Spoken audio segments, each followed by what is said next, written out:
Warning, warning. This is a global ice out. Global ice out. Testing the right speaker. Right. Testing the left speaker. Left. Sound successfully recovered. Swan Commander. Connected. And now, the countdown has begun. And now, are you ready for a journey that goes beyond the norms? The Federal Prospects Hockey League just celebrated its 15th anniversary.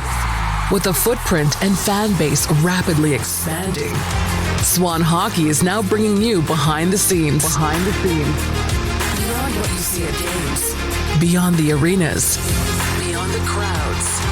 This is FPHL, Beyond the Glass.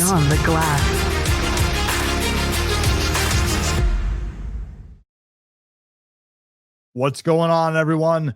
Welcome to another episode of FPHL Beyond the Glass. I'm your host, Eric Swanek, Swan Commander on social media. This is the official podcast of the FPHL, and we're going to build off of last week's episode. So last week we spoke about expansion to Minnesota with FPHL Commissioner Don Kernan. We were also joined by Everett Thompson, the head coach and interim GM of the Indiana Sentinels, to discuss the Sentinels, which is part of the FPHL's latest expansion this past season. And we are going to continue that. We got a neutral site game in Mennan, New Jersey coming up towards the end of this season. And we are going to be joined by Herm Sorcher of the Danbury Hat-Tricks. Herm is pretty much the guy in charge of putting this game on. So we're going to dive into this game with Herm, and then we're going to catch up with Dave Jackson to go over suspensions from this past weekend. Let's go.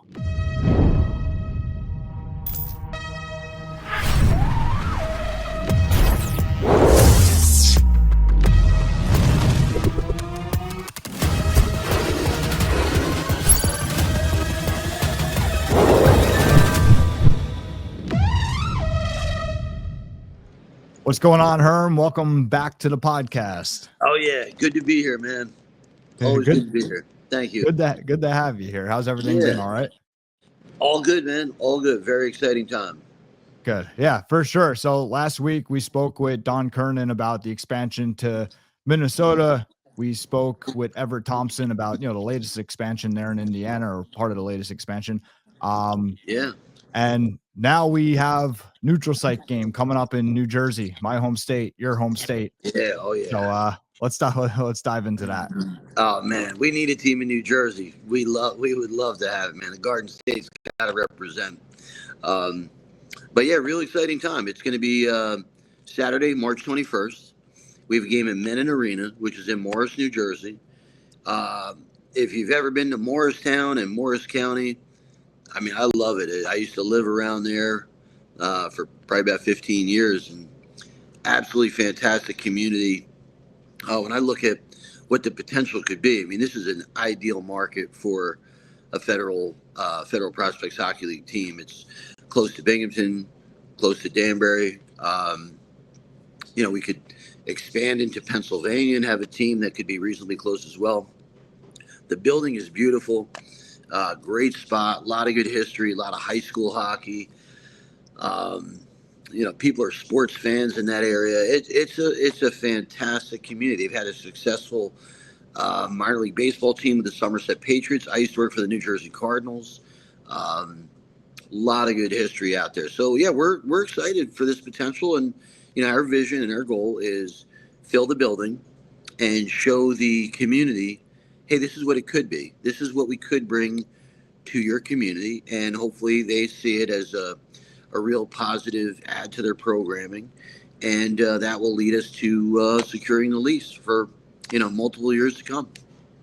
Yeah, and these neutral site games are cool. They're fun because nobody else, no other leagues really do this, and it's worked out well for the FPHL, and it's just a cool event. I mean, even just to have it one off is cool, but then to know that, hey, there could be a team here in the future, it's just a really cool way of doing things that nobody else is really doing, and it's worked out well so far. Big time. It's always um, it's always had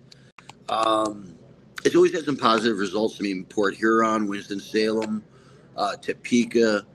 There have been some good Yeah, ones that have, Biloxi killed it. Biloxi. Yeah, I mean they really filled the building, and we're in a spot where this is a community owned building, a county owned, and there's a lot of programming that they have, and when I say that, I mean it's like youth hockey, Yeah. figure skating, high school hockey. They've got a filled building. They have, I think, 3 sheets of ice down there. So we're hopeful to carve out 30 nights where we can show them, hey, this is what it could be, and these are all the benefits to the community, and this is how we can be a good asset. So look, hey, me and you, we're Jersey guys, so I mean, we're pumped about what this could be, how it could affect the league, and it's got so many positives as part of the potential here. Yeah, like you said, the location would be huge Oh for yeah, the big time. existing teams and to kind of build more up in the East here. Yeah. I think Mennan would be a unique market because there's just so much youth hockey in this area, and it's really Yeah. boomed. Like it's grown so much over the last, I don't know, like 10, 15, 20 years. Like I could see there being a heavy youth hockey player presence in the fan base.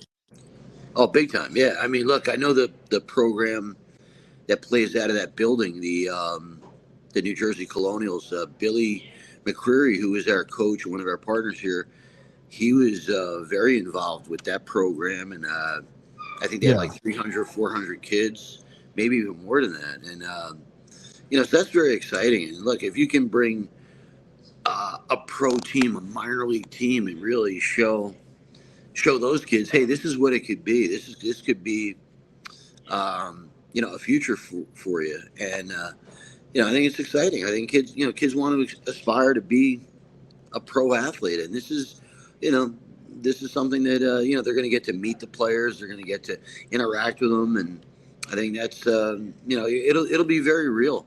And, I love the potential for this event. Yeah, it's going to be the first minor league pro hockey game, right, in New Jersey. And how long? I mean, obviously, since the last team was probably the Trenton Titans in the ECHL going back. I mean, it's got to be almost like 12 years? You had the Outlaws in the Federal League. So I don't remember what the last year of the Titans was, but the New Jersey Outlaws, they played in the 2011-12 season. Yeah, I think it was one. I could be wrong, but I think the Titans were 1 year after the Outlaws. Okay. I could be incorrect, but I think they were. I think they were there because the Outlaws were 1 year in New Jersey? 1 year, and then they moved to Williamsport, Pennsylvania. Yeah, so the Titans in the last run of the Titans was 2 years. They were there. I think it was the first year of the Outlaws, and then I think 1 year after the Outlaws. Yeah. And then I know the Devils organization has done some one-off stuff in Atlantic City. But I don't know when the last time they did that was. But I mean, there hasn't been a steady minor league pro team here in forever. Yeah, no, look, this has great potential, and I tell you, there's so many people in this area. To me, it just lines up perfectly. Obviously it's up to the building and the people that run the building. What do they see and what do they want to get into? But I think what they'll see that night is a community that is very energized and engaged with it, and they're going to love the product. And they're gonna be like, hey, why can't we have this? Why can't we have a team? And I hope that's kind of the mindset that they take. If not, I mean, look, it's still a fantastic 1-game event to have, and I'm excited for that. Like, just to even get the opportunity to have a game in their home state. So you got you got a Jersey contingent with the hat tricks. You've got Johnny Ruiz, who has played 250 plus games. He's never played a game in his home state. So this is going to be very exciting. Yeah, it's nuts for Johnny. And then Josh Newberg, who is, also part of our squad. I think he's from Westfield, New Jersey, or Cranford, somewhere in there. I mean, this is a rink that he grew up in. So, a lot of good connections to the community already, and then myself personally, being from Freehold, New Jersey, right on the shore. Me and you right down there. Yep. It's exciting for me. I'm like, wow, we're gonna be in this building. It's gonna be fantastic. I know a lot of friends and family will turn up, and for as many people as I know in New Jersey, they don't all make it to Danbury. Like, you get an occasional visitor, but this will be an easy one. They'll be like, hey, right around the corner, and I think we're gonna pick up a lot of fans. I think from curiosity, I think people who are hockey fans, and then I think Danbury fans are going to travel pretty well. I think, we'll set up some things with having a nice night for our fans, where there'll be a group night. We'll all sit together. We'll probably meet at a restaurant or a bar before, and You're really. saying for this game? Yeah, That'll be cool. My goal is to have 100 to 200 Danbury people make this trip for the game, and show the fans down there what it could be like, and give them a taste of what these teams are like in a community. Yeah. How far is it from Danbury? It's about like an hour and 15, hour and a half. It's not bad. No, it's not. Yeah, it's not bad at all. No. It's very, very workable drive. It's easy. Look, I look at it like if this could be a permanent team, it's unreal. Like when we had the Danbury Whalers and we had the Jersey Outlaws, those games were like, an hour apart. It was great. Yeah. It was so easy. Same thing with the Brooklyn Aviators when that team was in the league. It was nice to have that type of travel. It was really took a lot of stress off of the planning, the budgeting, the organizing. It was very easy. It was easy to travel to. Yeah, it's almost like you're not traveling, right? Like when you get into that mindset and that mode of constantly with the 5, 6, 7 hour drives, plane trips. You have a game that's an hour and 15 minutes away. It's almost like a day off. Oh yeah, no, it's not bad at all. So look, for Danbury, for Binghamton, for Watertown, this is like on the wish list of things we want for the direction of the league. Like, hey, let's get a team in the Northeast, and if you have a team in New Jersey, I think that fits on so many levels. You are just laying it up for a really positive development with the team and with the league. I think a team in New Jersey would be ultra successful. Yeah. How far from New York City is the arena? Well, everything in Jersey is 45 minutes to an hour. So I would say it's about 45 minutes. There's a train station right in the town. So, I'd say an hour, if I was really putting pedal to the floor, an hour. Okay. Yeah. Cause I don't know that area super well up there. So like, obviously like I'm here at the beach, central New Jersey, which nobody says exists, right? You ask people and you're in the same boat in Freehold, right? Like we live people on up north are like, oh, that's South Jersey. People down south are like, oh, that's North Jersey. Nobody wants to claim us. It's like, fine. Well, we don't need to be claimed. Yeah. I always say I'm from the Jersey Shore. That's what I always say. But Central Jersey works for me. But yeah, this is, really Morris, like the Morris area is phenomenal. There are some great restaurants, great, lot of history up there. It's right near Madison, where the Jets train, and Florham Park. Fairleigh Dickinson, Madison is right down the road. Drew University is up there. The town of Morristown, which is the next town over, is it's phenomenal. It's really I'm trying to think of a town like it in Jersey. It's kind of, it's almost like a Spring Lake type of town. But yeah, it's a really nice area, and I could see the players loving it, the fans loving the team. I could see businesses wanting to rally behind it and wanting to be a part of it. if to me it fits on so many levels. And again, I'm very optimistic that we're going to have a great crowd, and then it's going to be ultimately up to the people that run the building and the community, and to determine, hey, can we handle this? Like, does this I think the simple question is like, hey, if there's a pro game on a Friday night, what did that replace? Did that mean a high school hockey game had to move to a Wednesday night, or did we play a doubleheader that started at 4? Or again, it's like it's. I think some things have to happen, but I think the first step is let's make sure there's the interest from the community. Let's see the response. Let's get 1,500, 2,000 people in the building, make some noise, show them what it could be, put on a great event, and have people just be like, damn, I want more. I want more of this. Let me sign up. Yeah, so are tickets on sale already? Tickets are on sale. You can go to the league website, and that'll direct you to where it goes. But, you can go onto the Hat Trick site. You also can, send an email to New Jersey at DanburyHattricks.com, and we can answer any questions you have. But spell it out, or NJ? Yeah, New Jersey. Yeah, spell it out. New Jersey at DanburyHattricks.com, and that'll kind of lead you into any questions you have, and I can always send the link and get that over there. But if you go to the Federal Hockey League website, you'll see the story, and there's a ticket link in there. Yeah. Let us know if anybody plans on making the trip. From out of town. Let us know. I'm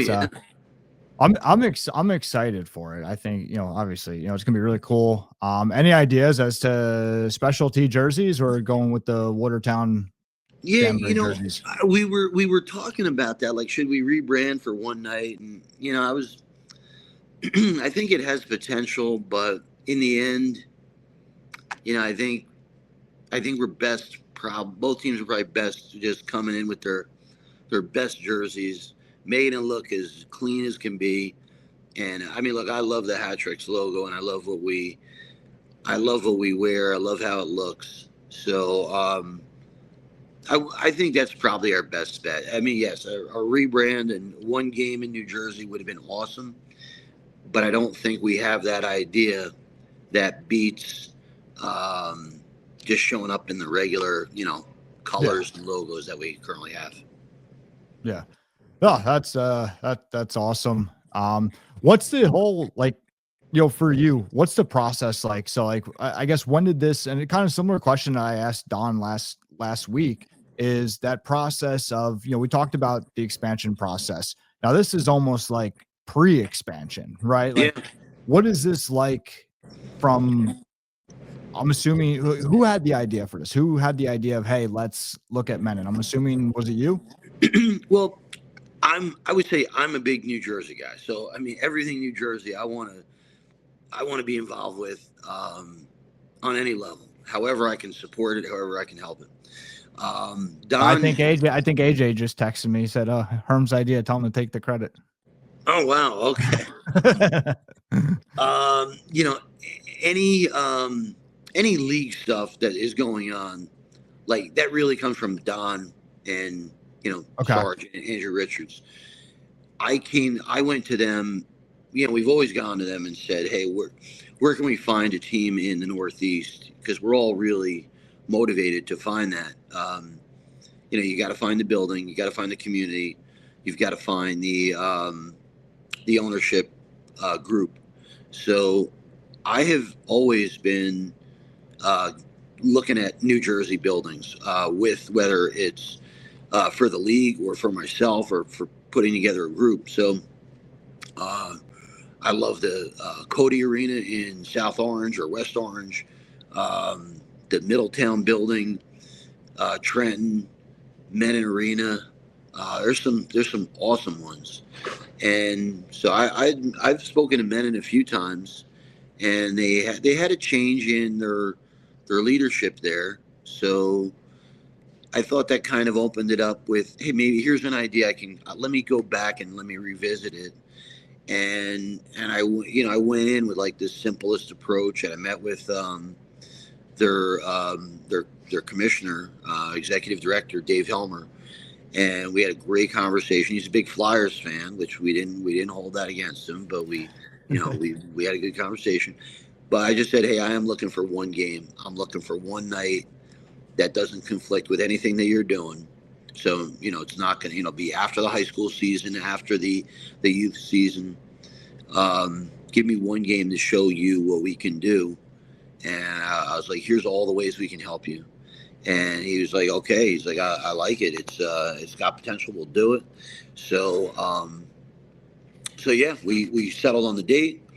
We found the opponent. The ideal opponent would have been Binghamton, because then we could have gotten fans from both buildings or both organizations. But, well, let me ask this. What would you have done? What was your thought have been? So we want to play a real game. So I think that's important.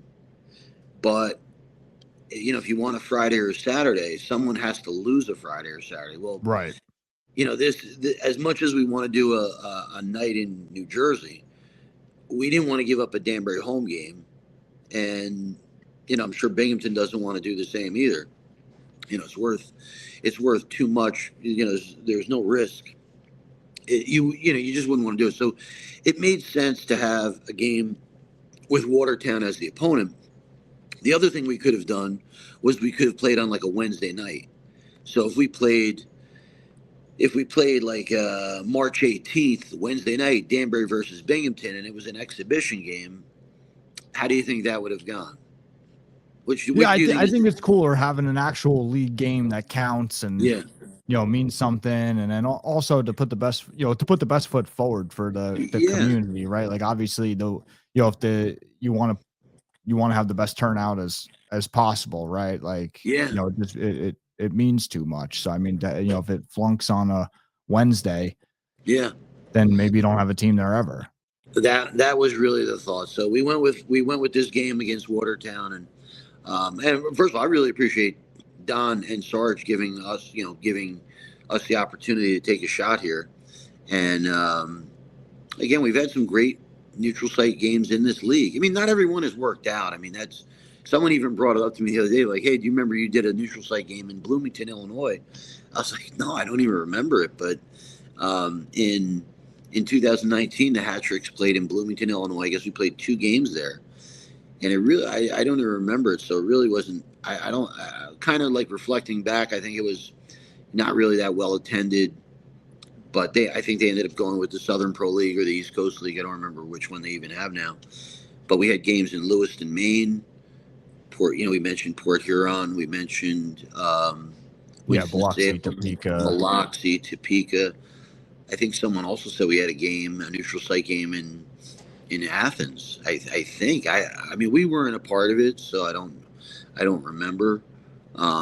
But for the most part, I don't think there was one in Athens. At least not in the building. At least not in the building that the Rock Lobsters are in. I mean, maybe there was something down in Georgia. Right. But for the most part, these games have been very well received, and they've led to the next step of getting a full-time team in there, which I'm hopeful that that's what we can do. And I think when there's people who see what's going on and they jump on board, hey, let me attend this, and I think like the canvas is wide open. So if someone has an interest in being a sponsor, a ticket holder, an owner, or whatever, I believe it's wide open. I really do. I think what we're trying to do is just get it on the tracks and seeing how far we can push it down there and taking our shot. So I think we have all the makings of a good opportunity here. I think we can execute it. I think we can get a decent crowd in there. The momentum will build, and then ultimately it's up to the community. Hey, do they want this team? And then from there, it's okay. Let's put it together. Yeah, well, I'm looking forward to it. Anything you want to close with? I mean, that kind of sounded like a closer, but is there anything else that you wanted to say? Just, hey, first of all, excited. Thank you for having me on here to talk about it today. Thank you for coming on. Man, hey, look, we love the Garden State, right? There's so many good, there's so many good things. Like I think I think what I would say is to the community is you will absolutely love these teams. There is. I don't think there's a community that has had a team that has not loved their team. Like I think that's the best way I could say it. Like if you are in Biloxi, Columbus, Athens, Baton Rouge, Monroe, Port Huron, Winston-Salem, wherever you're at, Watertown, Binghamton, Danbury, you love your team. You absolutely live it, breathe it. You take it all in, and we could do the same thing in Morris County, New Jersey, and I think you'll be like, wow, it's unreal. You'll love it. So Yeah. I hope we get a good turnout, and I'm not like, look, we're not hoping. We're gonna do everything we can to make it successful. I really believe that we have a good game plan and a good roadmap. So we're gonna follow it, and it'll probably do pretty well, and then we'll see if it's in the cards. Yeah. Awesome. Well, I'm looking forward to it. Thanks again for coming on, All right, Herm, and man. I'll talk to you soon. Thanks for having us. Take care. Thanks. Hey guys, our new merch drop is live now on SH360. Visit 360.swanhockey.com and you can access it now. Once an item is gone, it may never return. You can also check the time capsule for older items. All SH360 purchases have season pass points attached. Just make sure that you use the same email address on SH360 as you do for Swan Hockey Digital. For more information or help with season pass, join the Discord. What's going on, Dave? Welcome back. Eric, how are you? Doing great. Good. Another week in the FPHL. Season's flying by. Yeah, it is. Sorry I missed you last week. I was up in the beautiful state of Colorado, just doing doing a bit of moving. So Nice, always fun. yeah, it's always fun. Yeah, so Getting too old for that. oh man, yeah. No, moving's yeah. I don't know. I feel like I don't like moving. But suspensions this week. What do we got? Well, we had I'm going to say fairly quiet weekend. We had, I think, 4 suspensions in total over 3 days.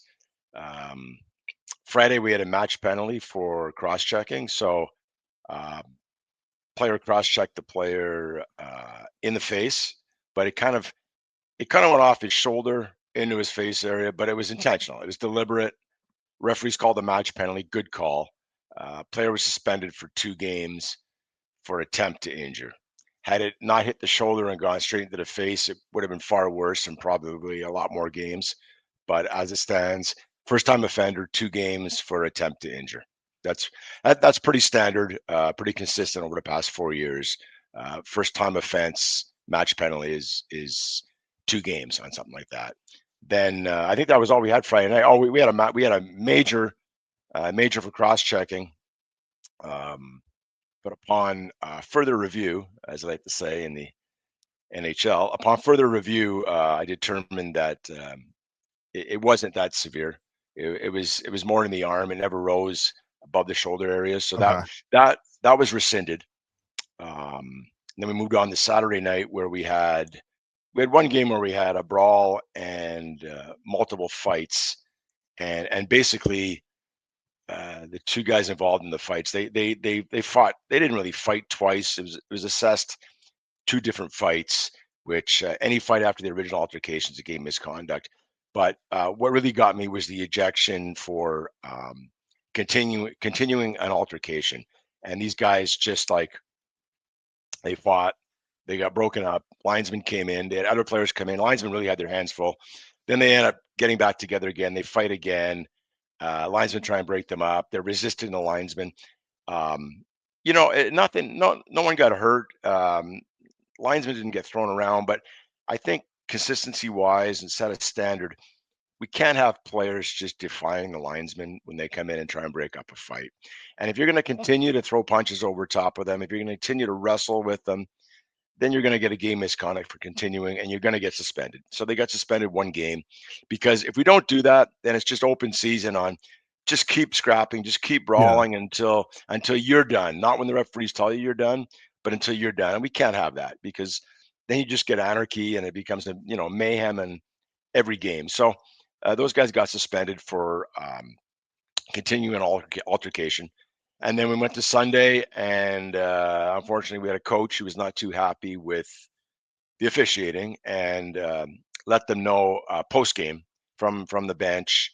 It rose to a level to where the referees felt this is uncalled for. So he was fined, and when he found out he was getting the game misconduct, he then decided to unload a bunch of sticks onto the ice, which is always entertaining. I mean, you see that in baseball a lot where the guy like get ejected and emptied a bat rack onto the field. Yeah, Well, or start putting dirt on home plate and everything. yeah, And yeah. yeah. So this was sort of the hockey equivalent. Six came on the ice, and so he received a second game misconduct, which would be another fine. Typically, we don't suspend coaches, and the reason behind that is we need someone on the bench that is going to control the players. And quite often, only the head coach is capable of that, especially, you get guys that get really wound up sometimes in our league. And if the head coach is not there to kind of keep a lid on them, things can get carried away. So we decided as a league that unless it's something egregious, unless it's a coach getting involved physically with a fan or with a referee, Yeah. or doing something that's really, beyond the pale that you just is unacceptable, then we'll suspend. But I think in 4 years now, I might have suspended maybe one or two coaches for acts where they got involved physically with either off ice officials or with fans or something. But typically, it's just fines, and then they're cumulative. So you go down in the naughty book basically, and you get fined again. Then the fines double, and until the point where you just go, it's not sustainable. I better just check my behavior because I just hate writing those checks. Yeah. Yeah. So, but that's pretty much all we had this weekend. It was uneventful. Other than that, nothing out of the ordinary. Nothing that we can make a video about and go check this out. You won't believe what happened. It was just, good, tough, intense hockey and some good rivalry games, and hoping with the same this weekend after Thanksgiving. Yeah. No, absolutely. So, yeah, no, sometimes no news is good news, right? It is. It's nice to have a little. There's mornings where I wake up and I look at my, or before I go to bed, because I'm on mountain time, so a lot of these games end fairly early for me, but I'm getting old. So sometimes I'm in bed at 9. But if I do manage to stay up past 9 o'clock, the results start trickling in, and I'm like, okay, well, do I want to take care of that tonight or put it all off till tomorrow morning? And sometimes the next morning, I'm just shaking my head, going, I should have done it last night. But you know, either way, it's always a challenge. You like to, and if people don't understand, like it's not always cut and dry. It's not like, okay, this happened, make the assessment. There's a lot of times where the video is inconclusive. The coaches or general managers want to appeal something, saying we don't feel we deserve this penalty. So then it requires me to do some digging, see if the rink Yeah. has extra cameras that were not part of the game feed. I have to talk to the referees, get their verbal report, find out what happened, check and see if players are repeat offenders, all that kind of stuff. So some are cut and dry, and other ones take some time. So I never know what I'm getting into sometimes on a Saturday or Sunday morning. Yeah. Yeah. No, a lot that goes into it. Like you said, like, assessing like, okay, here's the point of contact. Here's what happened. Here's what was the intention to happen. And then put that all in your equation and Oh, come for up with the sure. result. And for example, like we had the major penalty that I rescinded. I mean, I've done the job at the highest level, and things happen fast. You see Yeah. a stick up in the head area and the guy flinches his head, people go, oh, he's embellishing. No, he's trying to get his head out of the way, because that's Right. human reaction, human nature. Um, but that'll happen. And sometimes you determine that the stick got him in the head. And it turns out I had the luxury of watching it 15 times in slow-mo. And I can determine, like, hey, I understand why you made the call, but I'm going to rescind this call Yeah. because it wasn't correct. And that's just kind of the safety net we have to make sure that justice is being served, but making sure guys aren't unjustly persecuted as well. Right. Yep. No, for sure. So awesome. Well, sounds good, Dave. We'll be right back at it next week. Have a happy Thanksgiving. Don't overindulge, and we'll see you in a week. Yeah. You have a happy Thanksgiving too, Dave. Thank you. All right. And I will overindulge. All right. You have fun. Take care, man. Thanks, Dave. You too. Hey, everyone. Don't forget to join the Swan Hockey Discord server. Joining is free and gains you access to our podcast chats, giveaways, season pass discussion and help, junior hockey camps and showcase discussion, NHL on Xbox and PlayStation discussion, and more. Join today for free at swanhockey.com. All right, and that's going to do it. I'm really excited about this New Jersey game. Let us know if you're planning on attending. Let us know in the Discord. If you're new here or old here, not new, and you have not joined Season Pass Rewards yet, don't forget Season Pass Rewards, completely free to join. You could join with an email address at swanhockey.io. It is our rewards program aimed at giving you more for things that you already do, such as watching or listening to this podcast. So again, completely free to join. Feel free to do so. Join our community. And everybody have a great, happy, healthy, and safe Thanksgiving. And until next time, I will see you in the Discord. Peace out. Thank you for being the best part of this episode of FPHL Beyond the Glass by Swan Hockey. We will see you soon.